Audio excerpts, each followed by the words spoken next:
to deliberate on the topic methods of elimination of double taxation.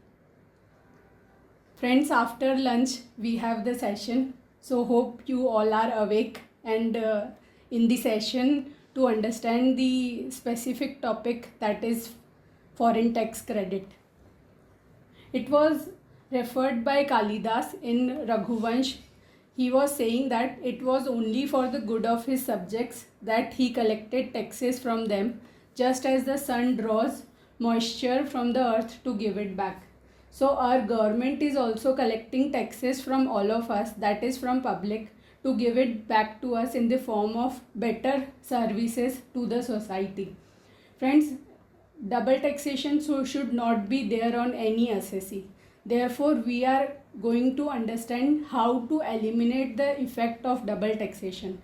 The motive of government is also not to levy double taxation, but foreign tax credit per se practically is very difficult, and taking that credit we have to satisfy certain conditions. There are certain rules and regulations of foreign tax credit, but practically when I have dealt with it, it's really very complicated in India to take the credit. In many cases we have seen that neither the credit is being allowed, neither it is allowed as an expense under section 37(1) of the Income Tax Act. Friends, we all are aware that nothing is certain except death and taxes. Just on a lighter note, so our topic coverage for today is method of elimination of double taxation, exemption method and credit method, which one is majorly followed, which we will see, the effects of OECD, UN, US models, operations and effects of the method. This is about our topic for today.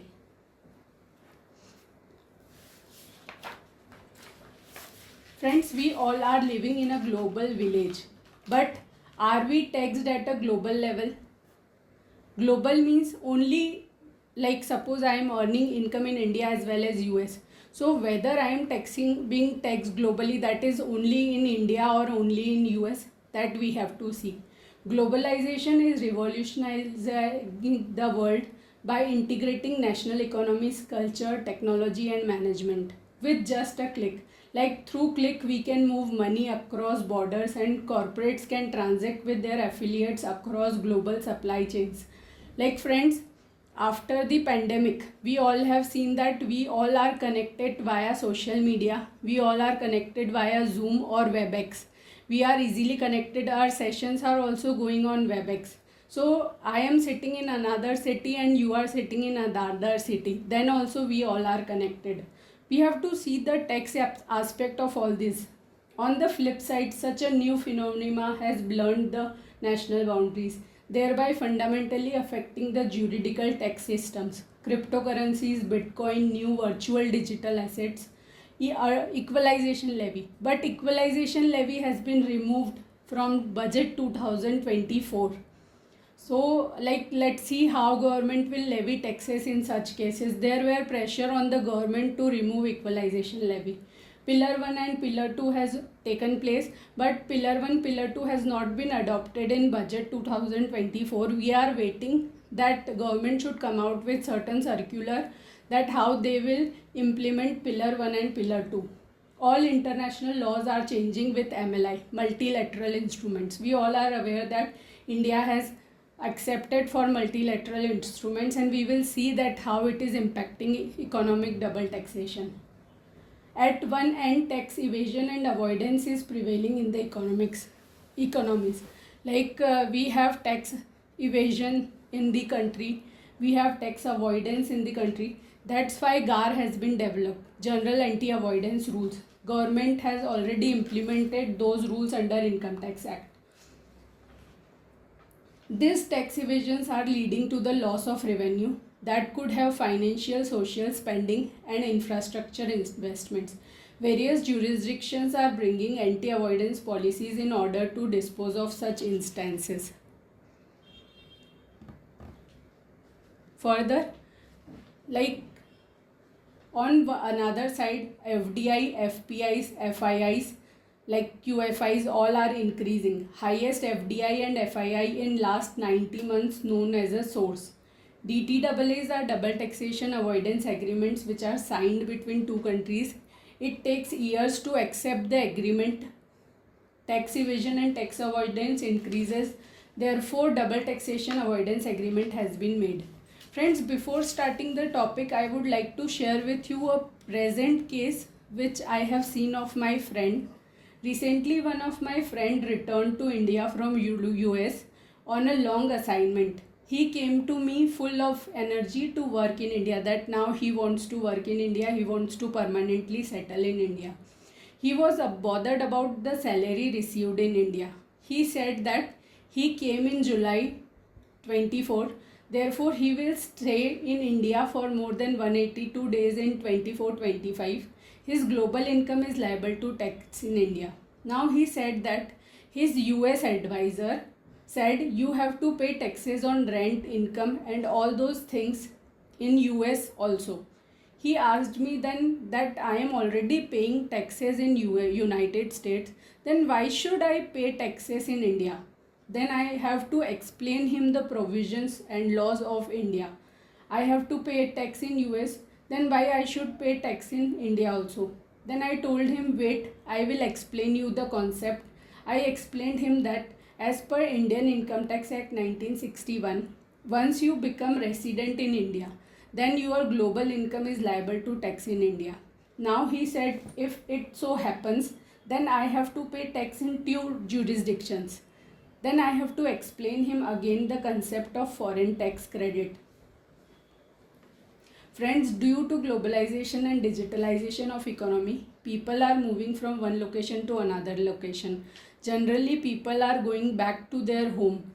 Many people are from Canada and they are resident of India. They came back and they are doing work for Canadian company from India.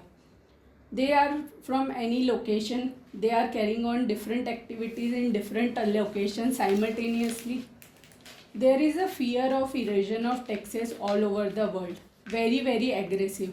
They become aggressive by taking more and more right to tax their income. They increase the scope of taxation. It's bound to overlap taxing jurisdiction of another countries. Now it is difficult for government also, like how people are evading taxes. So government have to make control on it, because I am sitting in India and I am earning income from Canada. I am hiding that income which I am earning from Canada. So friends, that we have to consider.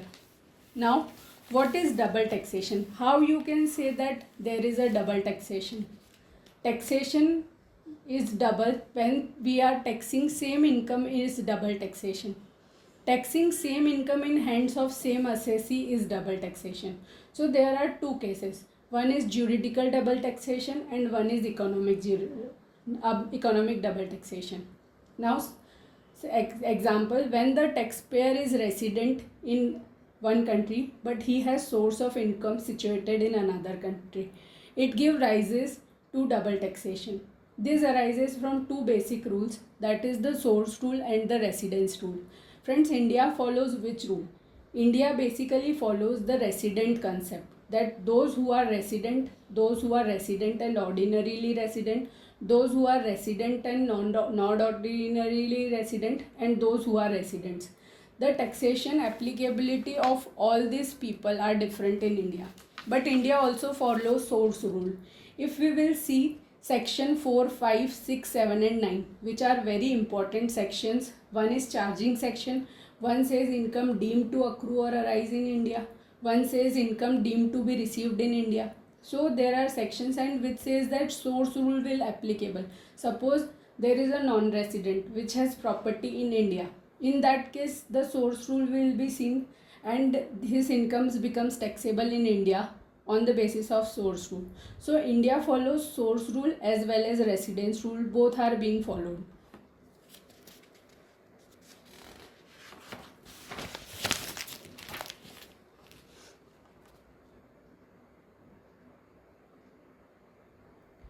What if source and residence rule apply simultaneously? If both rules apply simultaneously to an assessee, let's say Mr. X receives salary in US and he is resident of India. In both countries, suppose tax rate is 30%, so 60% of his income becomes taxable. It means cost of operating on an international levels becomes very prohibitive and will deter the process of globalization. Means on a single SAC, 60% tax liability would be imposed. Is it a correct way? No, friends, it is not a correct way. The correct way should be that assessee should be given right that he must not be doubly taxed.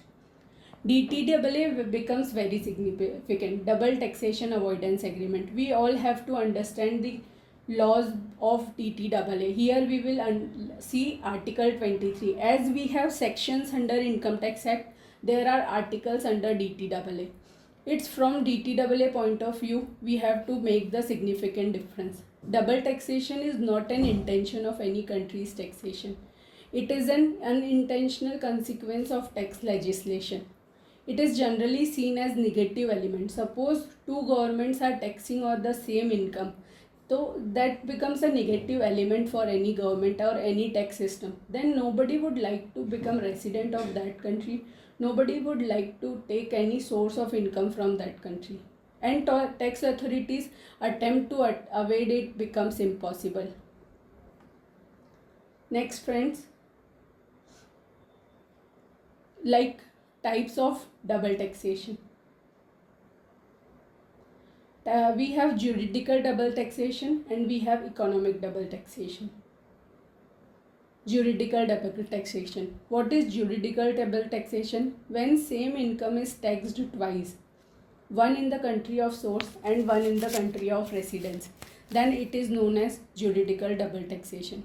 And what is economic double taxation? Like in juridical double taxation, we can take an example. Mr. X is earning income in UK from fees for technical services and he is resident in India. Being a resident, his income is taxable in India, and being the source of income is in UK, the foreign this fees for technical services is also taxable in UK. So friends, this is known as juridical double taxation. A person is getting taxed on same income but in two different countries. Now, economic double taxation. What is economic double taxation? When different persons are taxed on the same income. Profits of Indian companies are taxed in the hands of Indian company, as well as when the tax is distributed, the dividend is taxable in the hands of shareholders. So that is known as economic double taxation. We will deal in depth on that topic as well. Now we have to see what are the reasons behind juridical double taxation. The first reason is taxation of worldwide income of residents. Like India. India follows resident concept. Second is taxation of worldwide income of citizens. Like United States. United States follows the concept of citizenship. Whoever is being citizen of US, he gets taxed. Third is deemed dual residency. It happens that somebody is resident in India and he is deemed to be resident of United Kingdom. In that case, a person is resident of two countries and therefore he is imposed taxation in two countries because of residency. Then next is triangular cases where three countries are being involved. One may be source, two may be resident, three may be a country who have taken right that he will levy taxes. Taxation of worldwide income of residents. Many countries tax the global income of its residents, like India. This results in dual taxation of income in the hands of taxpayer. One in the country of his residence and second time in the source country. Therefore, double taxation arises. For example, a UK subsidiary company remits royalty to Indian parent company. The Indian company is taxable on global income because in Income Tax Act it is taxable. Income Tax Act says that Indian companies would be assessee and Indian companies' income would be taxable in India. Therefore, royalty income becomes taxable in India and it gets taxable in UK as per source rule. So this is taxation of worldwide income of residents. Second concept is taxation of worldwide income of citizens. Some countries tax global income of its citizens even when the citizens are residents of other country. This gives rise to double taxation, one in the country of citizenship and another is in the country of residence. Example, United States citizen who is a tax resident of India would be taxed on its global income in India and also in the US based on the citizenship rule. Third is deemed dual residency. What is deemed dual residency? A person may be deemed to be resident of more than one country and accordingly both the countries might tax the global income of such person. In this case, we have to look at Article 4 of the DTAA. If the dual residency is there, then tiebreaker test would be applicable for computing the residential status of the SSC. So tiebreaker test we will see we will see an example also. Generally in tiebreaker test we will see that where he is residing, the home aspect, what is his habitual abode. We will see that where there is a permanent establishment and there are different concepts. Now friends, there is a triangular case. Triangular case, here double taxation arises when two countries taxes same person who is not a resident of both states. We will see it with an example. A company based in India has permanent establishment in Singapore and Singapore company is receiving royalty for Canadian company. Canada wants to tax it as a source as it is in Canada. Singapore wants to tax it as receipt is in Singapore and India want to the resident country for the permanent establishment. So all the three countries wants that they should tax this income. So let us understand some points on three cases should be there. So how three cases would arising? There are two states of residence, dual residency, two residents. Second is there is a source state and residence state. This is general, residence and source. Now there are two sources, source state and source of residence, source versus source. So three cases of juridical double taxation. Now dual residency. It is possible that to be resident of tax purposes in more than one country at same time. This is known as dual residency, where each contracting state subjects the same person to tax on his worldwide income or capital. Example, if you are a resident in India and in another country too, and you are taxed on a worldwide income, you have looked at double taxation avoidance agreement between the two countries to find out where should you pay tax. We have to refer Article 4 of DTAA which helps us in such a situation. Now residence source aspect. For individuals, section 6 to be referred and days calculation to be done. On that basis, residential status in India is calculated. For Hindu undivided families, where the place of control is located, that is to be seen. For companies, we have to see Indian companies always resident for foreign company. Place of effective management is to be seen. And for other cases, place of management where the decisions are being taken, we have to see. The conflict in such cases is being solved on the basis of allocation of right of tax between the contracting states. Such allocation may be made by renunciation of right to tax either by state of source or cities or situs or situation of the PE or by the state of residence or by sharing of the right to tax between two states. The provision of Chapter 3 and 4 of Model Tax Convention combined with provisions of Article 23A and 23B govern such allocation. Then source versus source rule, where each contracting state subjects the same person not being a resident of either of the contracting state. A person is not a resident of India, he is not a resident of United States. He is earning income in United States as well as in India. So here, like both the contracting states wants to tax it. he has to see the conflict of this is outside the scope of convention, as under Article 1 it applies only to persons who are residents of one or both the states. It can, however, be settled by MAP, that is mutual agreements procedure. We have to look at article of mutual agreement procedure if it is possible. I have referred it out. Certain authors have referred that mutual agreement procedure will apply, but how they will apply MAP, because they are not residents.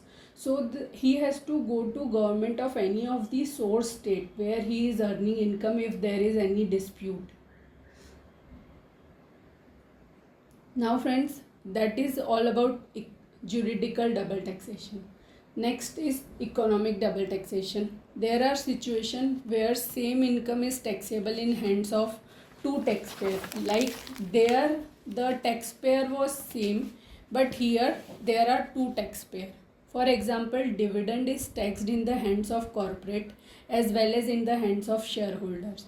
This is known as double taxation, economic double taxation. Therefore, from above, there is a need to eliminate the double taxation. Now we are coming to the main topic, that is how to eliminate double taxation. It is universally accepted principle that same income should not be subjected to tax twice. In order to take care of such situation, the Income Tax Act 1961 has provided double tax relief under Section 90 and 91 of the Income Tax Act. So for removal of double taxation, we have to refer Section 90 and Section 91 of the Income Tax Act. Now what it says, relief is bilateral relief and unilateral relief. Bilateral relief is covered under Section 91 of the Income Tax Act, and unilateral relief is being covered under Section 90 of Income Tax Act. Now what is unilateral relief? As per Section 91 of the Income Tax Act, this method provides for double taxation relief unilaterally by a country to its resident for the taxes paid in the other country, even when no DTAA has been entered into by that country. Suppose we don't have any treaty with any country. In that case, how the DTAA would be applicable? Therefore, India has not signed any DTAA. Therefore, relief under Section 91 to be taken. Thus, foreign tax credit provided to its resident by country under the domestic law in absence of DTAA is being referred to as unilateral relief.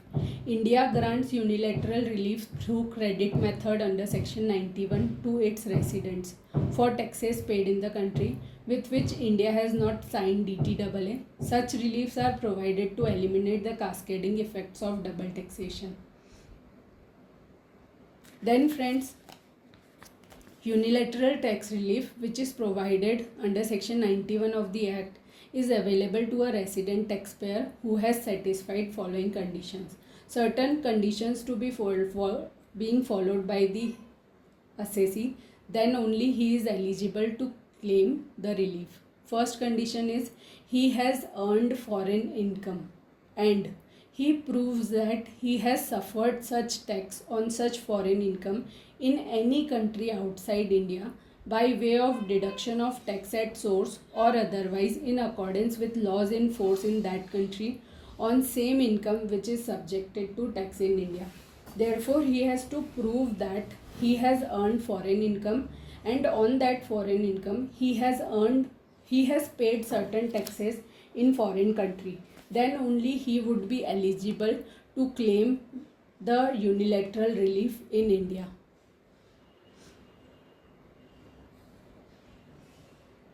Method of calculation of tax relief. How to calculate the unilateral tax relief in India? First, a certain amount which is subject to double tax rate in foreign country and tax rate in India. Whichever is lower rate, that much deduction will be allowed as tax credit.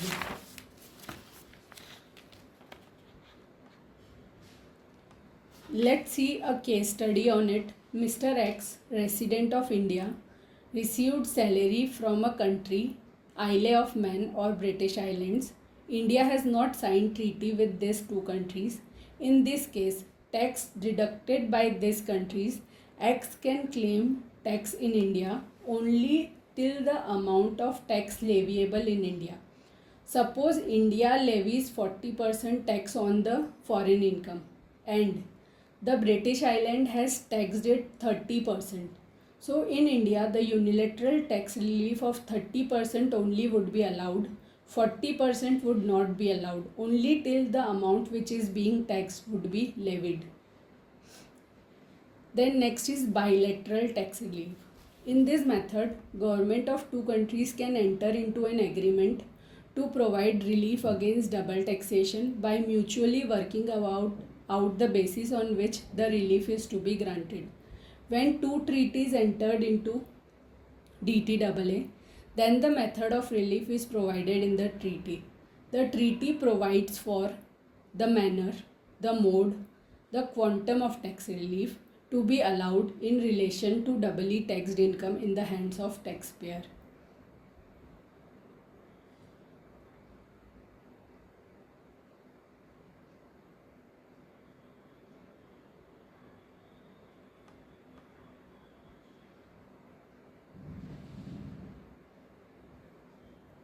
Now, method of claiming tax relief. First is exemption method and another is tax credit method. What do you mean by exemption method? In this method, and the countries will decide that you will not tax it, means you will exempt it. The income gets taxed only in one country and another country exempts it. Suppose India and Singapore. So they have a treaty that India will exempt the income which is being earned in Singapore. Then tax credit method. What happens is that in this income is taxed in both the countries and one country's grant credit of double taxes which was being paid. India has followed tax credit method. Now friends, what are the basic things about exemption method? In this method, residence country does not impose any tax on the income which may be taxed in the source country. Here the resident country exempts the assessee. The principle of exemption applies in one of the following way. There are two ways. One is full exemption, means nothing would be seen and fully the income is getting exempted in in the resident country. The income which gets taxed in source country is not at all considered by resident country for the purpose of this taxation. In other words, resident country apart from exempting such income from taxation does not even factor such income for determining the tax on the rest of the income.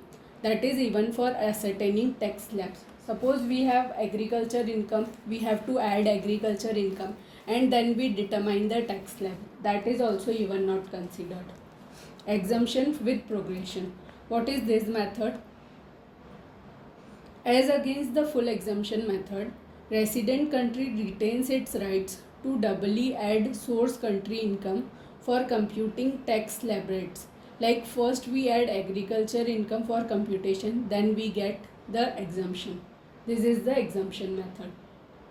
Next is the credit method. In this method, residence country levies tax on the basis of taxpayers' total income which arises from different source countries and later allows a deduction from its own tax for the taxes paid in another state. So what friends, I am using the word state. Here state means another country. The principle of credit applies are the following ways. Full credit method. Resident country allows deduction of entire amount of tax paid in the source country on such income which is doubly taxed, that is in source and resident state. Then ordinary credit method. Resident country allows a deduction restricted to part of its own tax which is appropriate to income which may be taxed in another state, that is on proportionate basis. If the income was taxed in India, how much tax has been paid in foreign, that much credit we have to calculate. Methods of elimination of double taxation. The method of elimination of double taxation is given under Article 23 of UN and OECD model. The methods of elimination of double taxation we have seen from the point of view of the Income Tax Act. Now we are seeing from the point of view of the models which are given. Under this method, the residence country is obligated to eliminate double taxation. They have also given two methods. One is the exemption method and another is the credit method.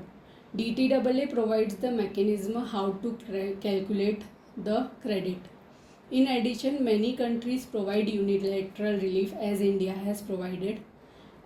Now, a claim for refund of taxes, if we have claimed refund, that is not treated as elimination of double taxation but refund of the excess income which is paid by the person.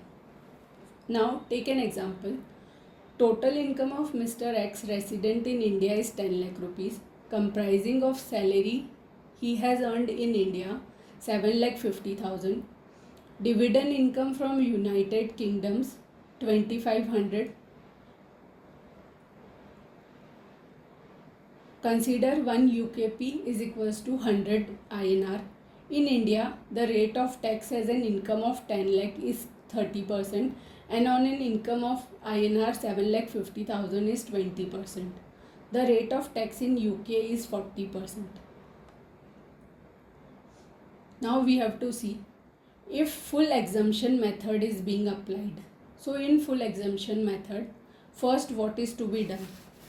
He is resident of which country? We have to see. Resident of India. So the resident country would give full exemption. So full exemption means the 2,50,000 would be taxable in United Kingdom, that is 2,50,000 at the rate of 40%, which comes to 1 lakh. The assessee will pay 1 lakh of tax in UK. Now income taxable in residence country India. In India, his income is 7 lakh 50,000. Applicable tax rate is 20%. So tax payable in India is 1 lakh 50,000. He is not being taxed on 2 lakh 50,000 in India. Even his 2 lakh 50,000 income is not merged in Indian income. He is separately paying tax in United Kingdom as well as he is separately paying tax in India. So the total tax liability, total burden on him comes to 1 lakh plus 1 lakh 50,000, that is 2 lakh 50,000. This is full exemption method.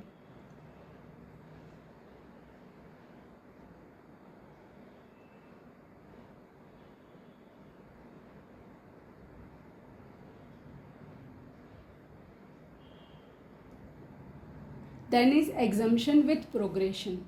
What is exemption with progression? We have seen just like agriculture income is being added just to calculate that how much tax is payable.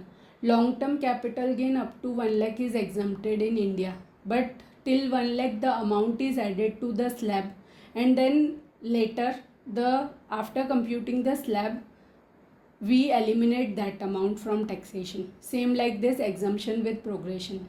So in UK 2,50,000, 40%, 1 lakh, it would be same as it is. Now the tax rate differs. Previously on 7,50,000 the tax rate is 20%. But we have to, for calculating tax rate in India, we have to take total income as 10 lakh, which is including UK income. This is known as exemption with progression, where we have to add income of UK country as well. Therefore, the tax burden in this case is 3,25,000, but in full exemption, the tax burden was 2,50,000. Then friends, full credit method. Now, how to compute in full credit method? First, in UK, he has paid tax of 1 lakh. Same, in UK there is no change. Now in India, he is resident of India. Now his income, first we have to add the total income, global income, because he is resident. So the global income is 7,50,000 plus 2,50,000, which comes to 10 lakh. So 30% tax rate is leviable. 30% on 10 lakh is 3 lakh. Now full credit is given. So whatever tax he has paid in UK, that is 1 lakh rupees, the credit of 1 lakh is given and the tax payable in India is 2 lakhs. Therefore, the total burden he is paying is 2 lakhs plus 1 lakh in UK, that is 3 lakhs taxation. It is full credit method. Now what is ordinary credit method? Let's see. 2,50,000, same 40%, 1 lakh rupees. In India, 10 lakh. Tax rate applicable is 3 lakh rupees. But he has to, suppose he has earned 2,50,000 in India. So he has been levied 30%. Therefore, in the ordinary credit method, he is not allowed to take credit more than 30% because India's tax rate is 30%. He is paying 30% in India, so how he can claim credit of 40% as a tax? Therefore, 75,000 is ordinary credit method and India is opting ordinary credit method only. And wherever we are seeing credit method, it is ordinary credit method. So the tax burden in India is 2,25,000. So total comes to 3,25,000. This is very important slide.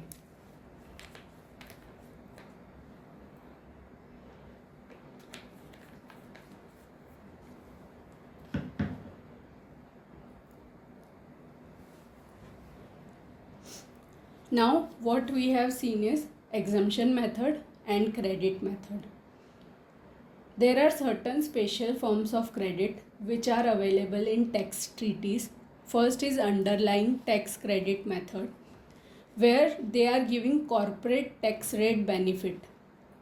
Ordinary foreign tax credit is allowed in residence country in respect of taxes paid in source country as agreed mutually between them, which will mitigate juridical double tax. On the other hand, a predominant way of elimination of economic double tax is by way of underlying tax credit. Economic double taxation arises when same income is subject to tax in hands of two different persons. For example, the taxation of business profits in hands of a company and taxation of dividend paid out of such profit in hands of shareholders, which give rise to double taxation of same profits. Such scenarios shall be avoided by underlying tax credit clause in DTAA. The example of same is Blu-ray Company is a company incorporated in United Kingdom. The company earned a profit of 100 crores for financial year 21-22, which is subjected to corporate tax rate of 20%. So company is paying 20 crores as corporate tax. The company distributed entire profits available after taxes as dividend to its shareholders resident in India. The tax rate for dividends in UK and India is 10% and 20%. So first in UK 10% taxation is levied on shareholders and in India 20% is levied respectively. India UK DTAA provides for underlying tax credit. Now the effect of underlying tax credit can be tabulated below. Let's see, that is without underlying tax credit and with underlying tax credit. Firstly, the profits earned by United Kingdom's company is 100. Company will pay corporate tax of 20, same in both the cases. Distributable profits are 80. How much profits are distributed? All the profit, 100% profits are distributed as dividend, that is 80 crores. The taxes on shareholders, dividend tax is 10%, that is 8 crores. The amount paid to shareholders is 72 crores. Now without underlying tax credit, if we will see in India, the shareholders are receiving 72 crores. So the taxes levied in India is dividend distribution taxation in the hands of shareholders is 20% dividend taxation. So that comes to 16 crores. Now how much ordinary credit assessee can take? Limited to 8 crores which they have paid in UK. Amount available in hands of shareholders is 64 crores. So total taxes which are being levied on the assessee is 36 crores.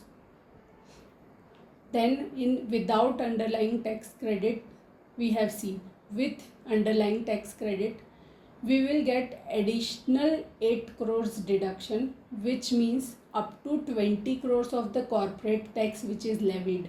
He will take that much of credit. So in second case, the taxes paid burden would come to 28 crores. 20 and 16 in first case, that is 36, and 20 and 8 in second case, that is 28 crores. This is underlying tax credit method. It is not being specifically used in the treaties, not much used. Tax sparing method, this is an additional method. Another special form of tax credit can be evidenced from DTAA is tax sparing credit method. The idea behind its introduction is to provide economic incentives for investing in developing nations. Such provision in a tax treaty allows foreign tax credit for the taxes that has been spared under the incentive program of the source country. Like India has SEZ and startup incentives, ATIA, ATIB, all these incentives are there. For instance, the residence country will allow a deduction of the amount of tax which the source country could have imposed in accordance with its local laws. Even if source country has waived all or part of the taxes, we will give credit. We will treat that taxes has already been paid by them. India tax holiday regime. India tax treaties like Australia, Belgium, Bangladesh, Canada, Malaysia, all these treaties have given tax sparing credit. Case study. Seashore Limited, a company incorporated in India, has set up a branch office in tax-free zone in Russia, by virtue of which no income taxes are payable in Russia. The branch earned a profit of 10 lakh Russian rubles. 1 Russian ruble equal to INR 1.2. The tax rate in Russia and India is 13 and 25 respectively. The tax-sparing credit shall be computed by reference to Article 23, Methods of Elimination of Double Taxation between India and Russia DTAA. So how to solve it? Foreign taxes which is deemed to be paid is 12 lakh into 13%, because 13% is taxes in Russia. Indian tax 12 lakh into 25% is rate in taxation in India. Whichever is lower, so that tax sparing allowed would be 1,56,000. Now friends, this like Article 23A and 23B of tax treaty contains provision about tax credit. It provides both exemption method and credit method in OECD and UN model. I have provided BERECT for your reference. So in UN model, we have all aspects covered. In OECD UN model, they have specifically taken article 10, 11 and 12, that is interest, dividend and royalty. But UN model, OECD model has only covered interest and dividend. Royalties are not covered by the OECD model. So this exemption, they have exemption method, and second is the credit method is being provided by the OECD and UN model. These models are just for your reference. These are not specifically seen. Every country has different treaties. Now the very important aspect, Rule 128 of the Income Tax Act covers how to claim foreign tax credit. The methodology of claiming foreign tax credit is given under Rule 128 of the Income Tax Rules. So what it covers, how to claim the foreign tax credit. So which conditions to be fulfilled. Previously, that is before 2017, there was no mechanism to claim foreign tax credit, and therefore lot of litigation was there. Later, foreign tax credit rules are included in Rule 128 of the Income Tax Rules 1962.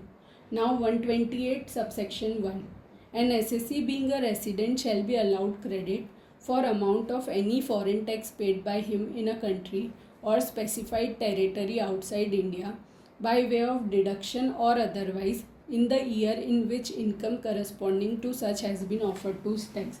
Friends, we all are aware that in India, tax is deductible only in the year in which the income is offered.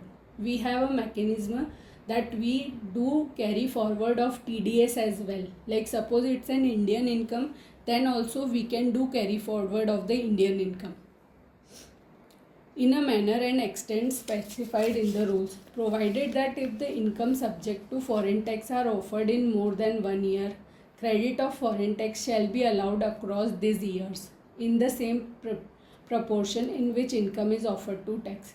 The foreign tax referred to in Rule 1 means where there is DTAA, then tax credit under section 90 and 90A is given. Where there is no DTAA, then tax credit under section 91 unilateral relief is given. Rule 128(3). It says the credit under subrule 1 shall be available against the amount of tax, surcharge and cess. Like we will get credit of all things, tax, surcharge and cess payable under the act, but not in respect of interest, fee or penalty.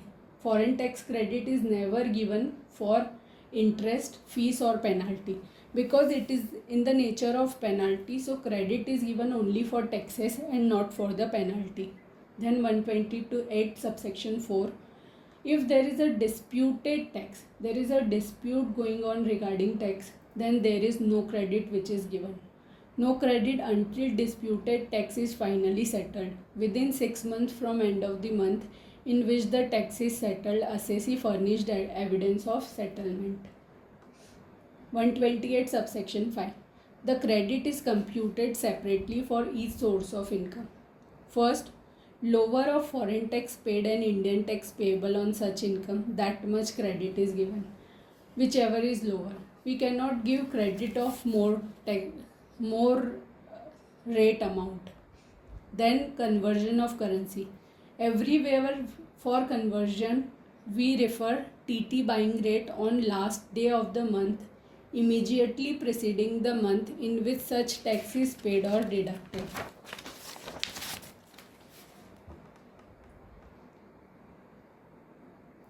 Then if there is a MAT, minimum alternate tax, or 115 JC, what will happen? In the same manner as is payable and deductible as per the provisions of said section, it will be applicable in the same manner. 115 JB and JC. Then 128(8), we have certain documents to be furnished by the assessee for claiming foreign tax credit. A statement of income from country or specified territory. Specified territory is defined under Income Tax Act. We have to refer form number 67. Form number 67 to be filed. Second is certificate or statement specifying nature of income and amount of tax deducted from the authority of the country or specified territory, from the person responsible for deduction of tax, signed by the assessee, provided that the statement furnished by the assessee in clause C shall be valid if accompanied by an acknowledgement of online payment or bank counterfoil or challan for the payment of tax where payment is made by the assessee, proof of deduction where tax has been deducted.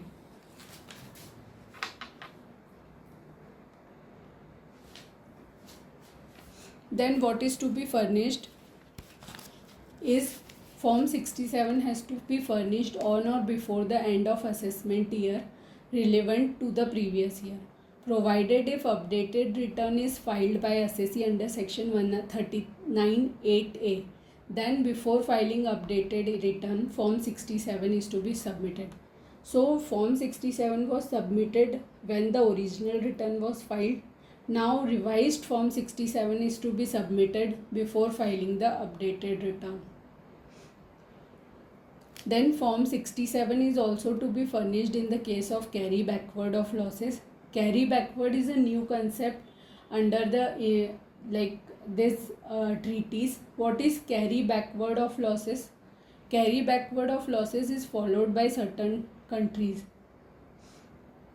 Now there is a Form 67 format which contains name of the assessee, PAN and Aadhaar details of the assessee, address of the assessee, assessment year of the assessee in which the details are furnished, income details, credit details in front of income. There is a part B which contains if there is refund, then details of that refund is to be given. In case of dispute, details verification by the assessee becomes important.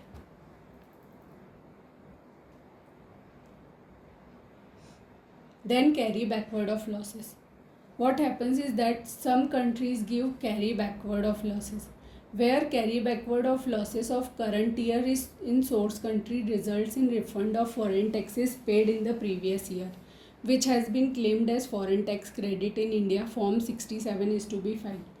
Some countries provide for carry backward of losses. For instance, Netherlands provide for carry backward of losses for 1 year. USA provides carry backward of losses for 2 years. Where carry backward of losses of current year in source country results in refund of foreign tax paid in prior years, which has been claimed as foreign tax credit in India, Form 67 has to be filed. Let's see an example. Glass Limited, a company incorporated in India, resident country, has a branch office in USA, source country, which earned income incurred losses as tabulated below. In year 1, the income is $10 lakh. Taxes paid is $2,50,000. In year 2, there is a loss that is $15 lakh. Here there would not be any tax payable. So what happens in this case, friends? The assessee is eligible to carry backward of losses. So he will get a refund of 2,50,000 in this case. This is known as foreign tax credit in case of carry backward of losses. Now let's see one more case study which covers all the topics. Mr. Krishna, a citizen of country X, stays in India during the months of April to August and in country X during months September to March every year. As per the domestic law of country X, an individual has to stay in country X for 200 days to be treated as resident of that country. India has a DTAA with country X in line with UN Model Convention.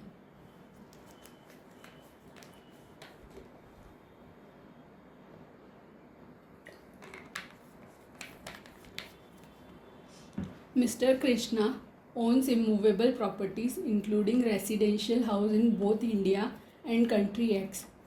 He earned income of 72 lakhs from coffee estates in the country X during the financial year 21-22. He does not have any business in India, nor does he has any permanent establishment in India. He sold a house property situated in country X which had resulted in short-term capital gain of 50 lakhs during the year to him and was subjected to tax in country X. He also has a residential house at Pune which was used by him for his stay when he revisits India. It would be very helpful because tiebreaker test would be applicable. Determine the residential status of Mr. Krishna for assessment year 22-23 and examine with reasons as to whether the business income arising in country X from the coffee estate and the capital gains in respect of sale of property situated shall be taxed in India in hands of Mr. Krishna during 22-23. Let's see the solution for the same. Section 92 provides that where the central government has entered into an agreement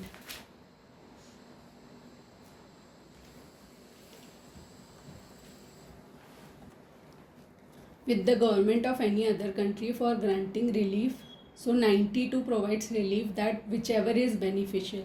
Treaty or Income Tax Act, whichever is beneficial to the assessee will be applicable. Now we will have to calculate the residential status as per the Income Tax Act. Let's see in assessment year 22-23 how much days stay in India. He stayed for 153 days in India. and 612 days in previous 4 years. So we have to see 60 days in the previous year and 365 days in year prior to previous years. Therefore, he becomes resident in India under section 6(1) of the Income Tax Act for the assessment year 22-23. Now in 10 immediately preceding previous years 11-12 to 2021, he stayed for 1071 days in 7 years. Therefore, he becomes resident of the country. He is also a resident of country X, that is another country where he stayed for 212 days. So he is resident of country X as well. Now we have to refer the India DTAA with country X, which is based on UN Model Convention. So we have to refer Article 4.2 of the India country X DTAA, which provides that where an individual is resident in two countries. So first is permanent home is to be seen. So he has permanent home in both the countries. Now closer personal and economic relationship to be seen. So he has residential houses in both the states. Coffee estate he owns in country X. So he has no permanent establishment in India. Therefore, his personal and economic relationship with country X are closer. Since country X is place where property is located and business of coffee estates is being carried on is located. Therefore, country X to be treated as his resident country. This example is similar to Messrs. Chettiar case.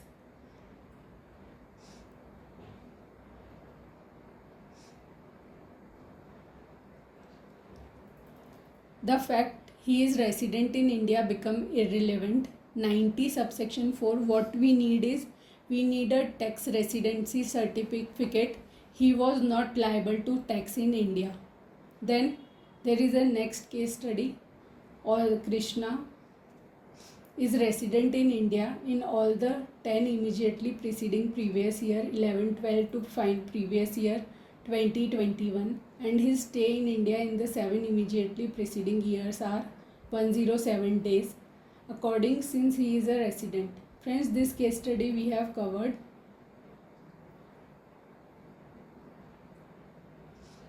This is equivalent to Chettiar case, that is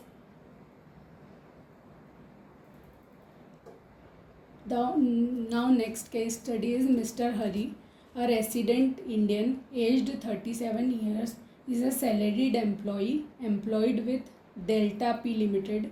He received following components of his salary. The basic salary is 60,000 per month.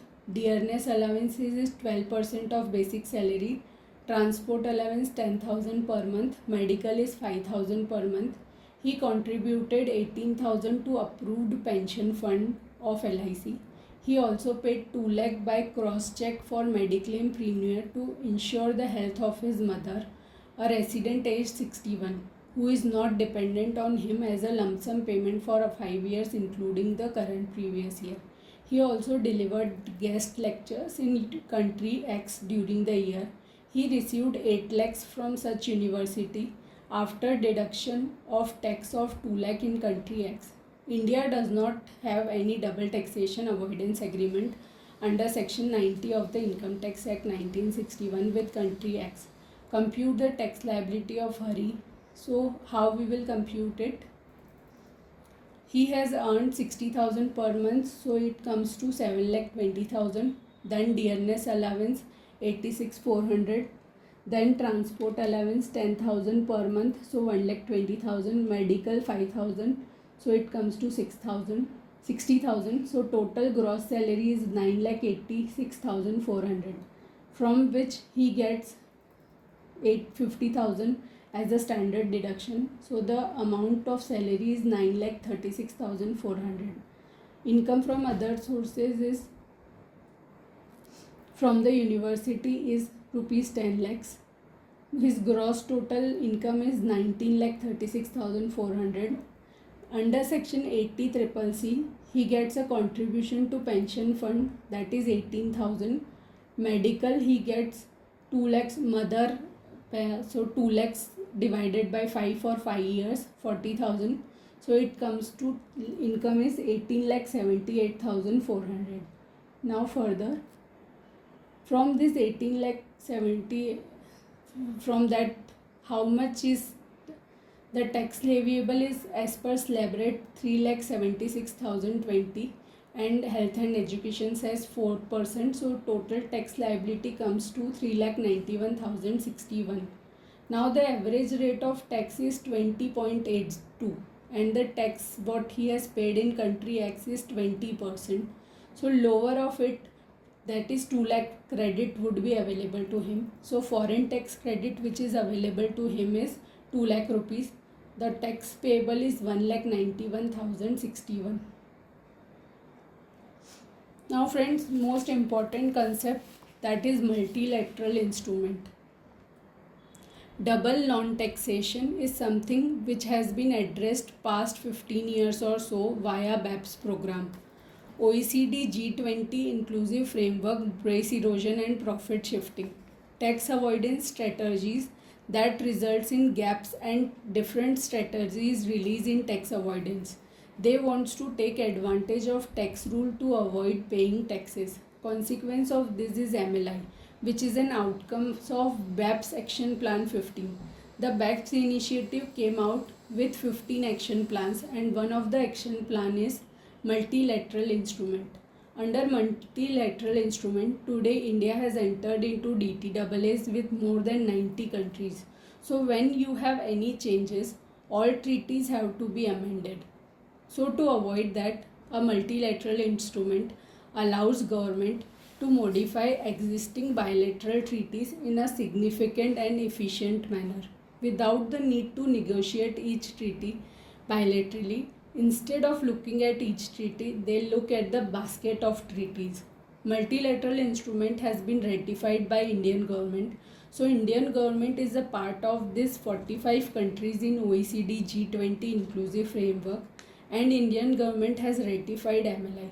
It came into force from 1st of October 2019 and it is effective for 93 Indian bilateral DTAAs.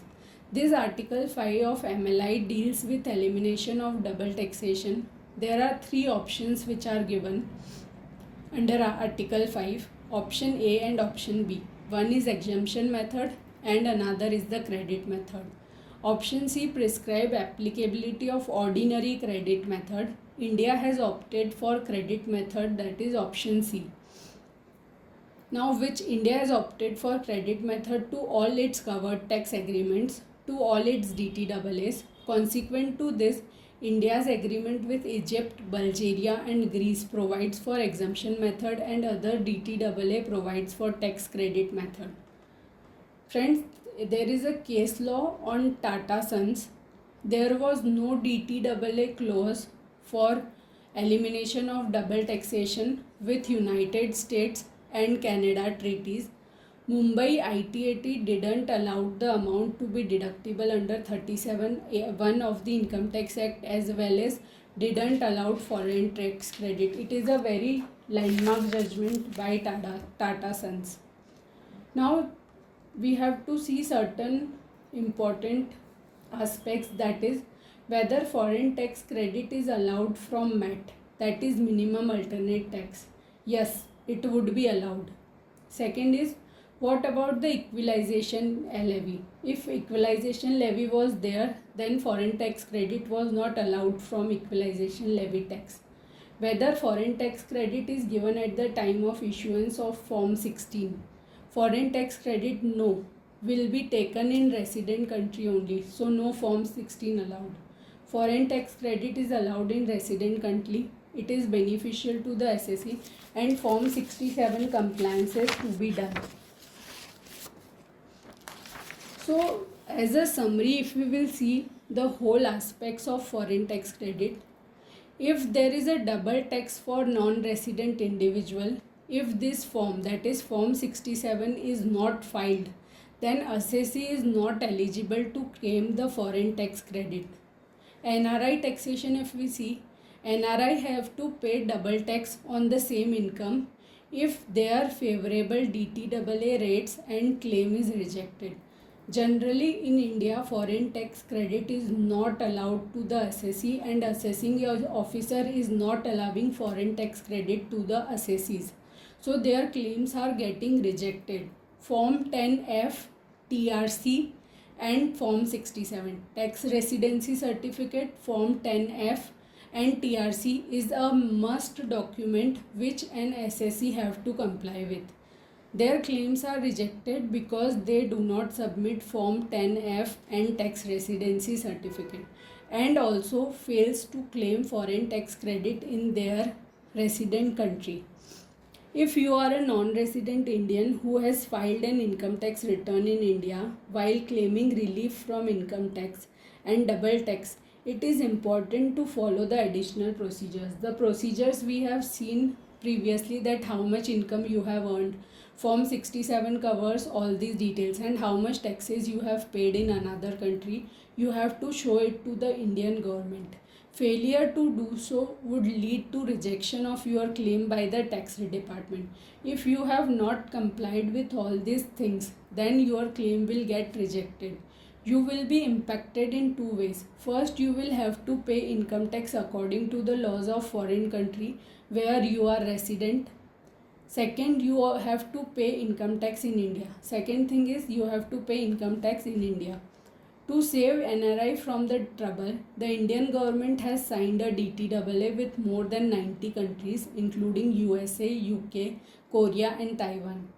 Now friends, how DTAA is helpful in avoiding double taxation of some same income for NRIs. Many countries follow residence-based taxation system where the global income of residents is subject to tax in such countries. Hence, given the same, the NRI resident country may also tax the income earned by NRI in India as a part of their global income. Also, such Indian sourced income would be subjected to tax in India as per Indian domestic tax law, against which beneficial provision, if any, under DTAA should be applicable. For example, global income of residents in USA is subject to tax in USA. Hence, the Indian income of an NRI who is a resident of USA may be taxable in USA at the rates applicable to such income to NRI. In this situation, NRI can claim the beneficial provision of India-USA DTAA, if any, for taxes payable in the source country. In such a case, the NRI can claim the beneficial tax rate under India-USA DTAA subject to obtaining a TRC and Form 10F. For instance, where the NRI Form 10F is online now, so it becomes easy that we can apply for 10F online. For instance, where the NRI earns dividend from shares held in an Indian company. The Indian Company Tax Act provides a withholding of 20% plus applicable surcharge and cess on such dividend payments accruals to USA resident. However, Article 10 of USA DTAA says the rate of 15%. So on dividend, whichever is beneficial under 92 would be applicable. In such case, the NRI can claim the beneficial rate which is given under DTAA subject to obtaining a TRC and submission of online Form 10F. Your double taxation treaty rates and income tax relief claim might get rejected if Form 10F and TRC are not submitted. Whenever you will take foreign tax credit, at that time only you have to submit Form 10F and TRC.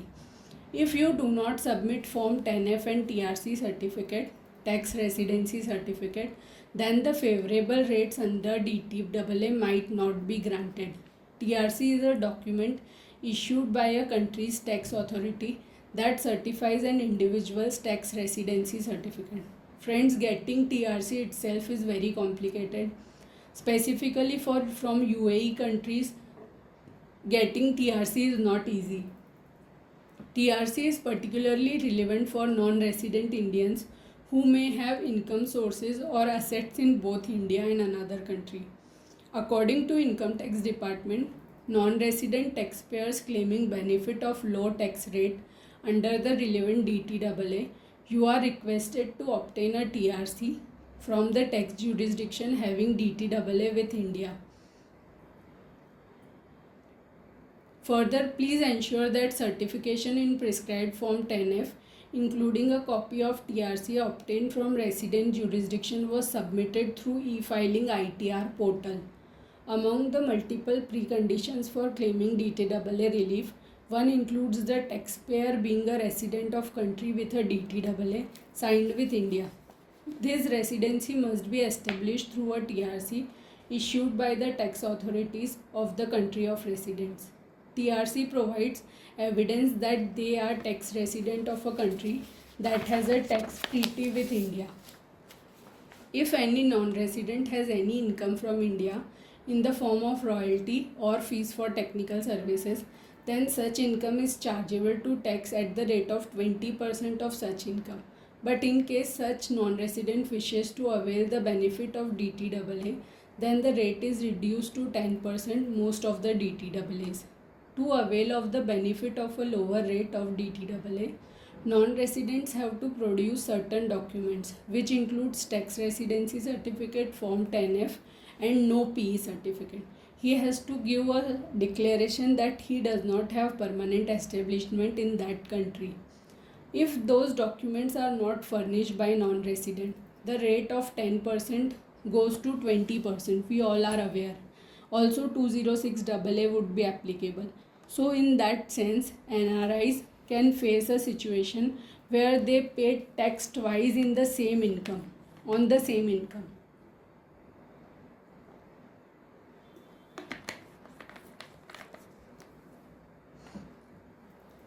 If they don't properly utilize tax relief mechanism such as Form 10F, tax residency certificate and foreign tax credit.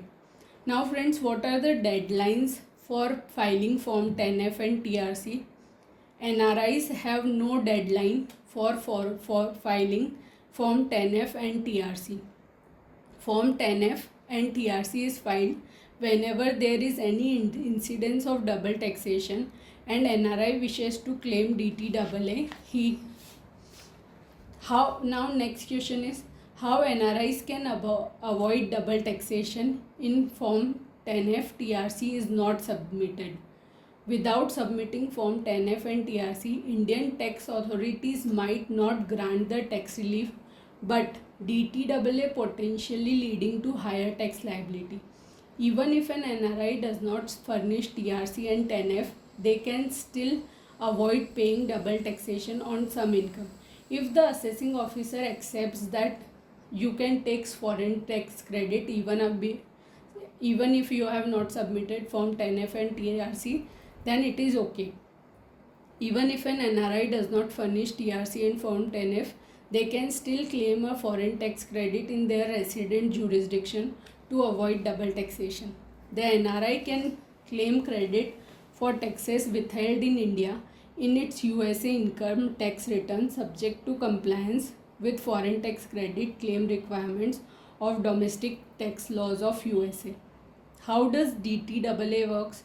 Many DTAAs with other nations often provide for reduced tax rates or exemptions on certain types of income, such as dividend, interest, royalties, etc., for residents of the treaty signatory countries.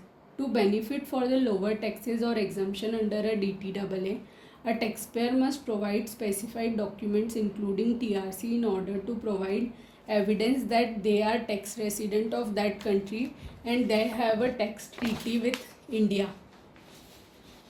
TRC must substantiate the tax residential status claim for the lower tax rate or exemption under DTAA. Without, one may be taxed at a higher domestic rate or miss out on treaty benefits. For instance, if a taxpayer earns interest from foreign country, the DTAA may allow them to pay tax on that interest at a reduced rate in the source country or claim a credit for taxes paid abroad in the home country. There are two ways of double taxation relief. One is Section 90, that is bilateral relief when there is a treaty, and Section 91 where there is no treaty. Section 90, also known as bilateral relief, applies when a DTAA exists. The taxpayer can claim relief based on the provisions of DTAA which may include lower tax rates or exemption. While on the other hand, Section 91 is known as unilateral relief. This section is applicable when there is no double taxation avoidance agreement between India and the foreign country. In this case, the taxpayer can claim relief for taxes paid in the foreign country limited to Indian tax payable on the same income. To claim relief under Section 91, that is bilateral relief, where no DTAA exists, we have to meet with the following conditions. First is income earned. The income must have been earned in the previous financial year. Second, tax liability. The income must be subject to taxation both in India and the foreign country. Third is comparable tax system. The foreign country's tax system must be comparable to India, and India should not have a DTAA with specified country. Next is tax payment. The taxpayer must have paid taxes in the foreign country.